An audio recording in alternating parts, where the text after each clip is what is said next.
Montaña Baja de Guerrero, el asedio de la macrocriminalidad. La jornada. Pluma Mario Patrón. Desde el pasado 6 de mayo, autoridades indígenas locales denunciaron la intensificación de ataques armados contra las comunidades de Tula, Xicotlán y Acahuehuetlán del municipio de Chilapa, Guerrero. Se trató de ataques realizados durante más de 8 horas con armas de alto calibre y bombardeos con drones que provocaron el desplazamiento forzado de más de 800 familias indígenas, de acuerdo con lo denunciado posteriormente por el Congreso Nacional Indígena. Estas acciones no son aisladas, se enmarcan en el asedio sistemático que por años han afectado a las comunidades que integran el Consejo Indígena y Popular de Guerrero, Emiliano Zapata, CIPOG-EZ, quienes han sido víctimas de asesinatos, desapariciones, hostigamiento y amenazas dentro de uno de los territorios más violentos del país, donde las instituciones de gobierno han sido omisas en el cumplimiento de sus responsabilidades de construir una seguridad ciudadana, combatir la delincuencia y garantizar el acceso a la justicia. Ya desde el 2021, la Comisión Nacional de los Derechos Humanos había solicitado a las autoridades realizar las acciones necesarias para garantizar la vida, integridad personal, patrimonio y seguridad individual y colectiva de las comunidades integrantes del CIPOG-EZ, ante el incremento de hechos de violencia registrados por lo menos desde 2014. Durante los últimos 12 años, de acuerdo con lo que reportan las autoridades indígenas, el crimen organizado, específicamente el grupo de los Ardillos, ha desvivido por lo menos a 81 personas y desaparecido a otras 25. La montaña baja de Guerrero se ha convertido en un territorio disputado por los grupos criminales. En tierras donde anteriormente el crimen organizado poseía cultivos estratégicos, hoy impulsan la llegada de megaproyectos extractivos que explotan los minerales del subsuelo.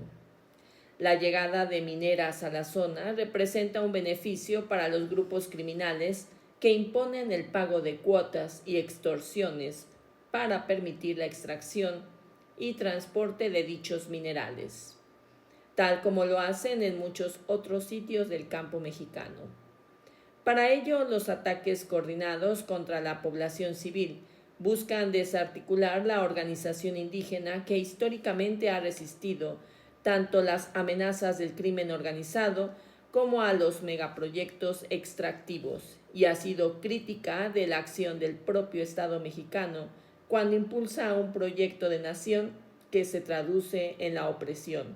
y exclusión de los pueblos indígenas. Desplazar a las comunidades indígenas abre la puerta para el control territorial del crimen organizado en contubernio con autoridades locales, tal como ha documentado diversas fuentes periodísticas que han expuesto los vínculos de autoridades municipales de Guerrero con distintos grupos criminales. El desplazamiento forzado de las familias y comunidades indígenas supone no solo el movimiento involuntario a otras comunidades y territorios, sino al abandono de todo medio de sustento económico de las familias y la vulneración a sus derechos humanos fundamentales.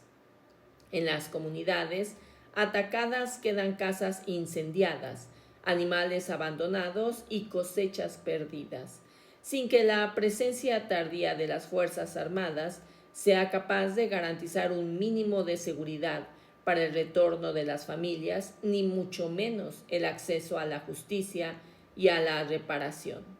Por eso las comunidades denuncian como un acto de simulación el arribo de elementos de seguridad del Estado.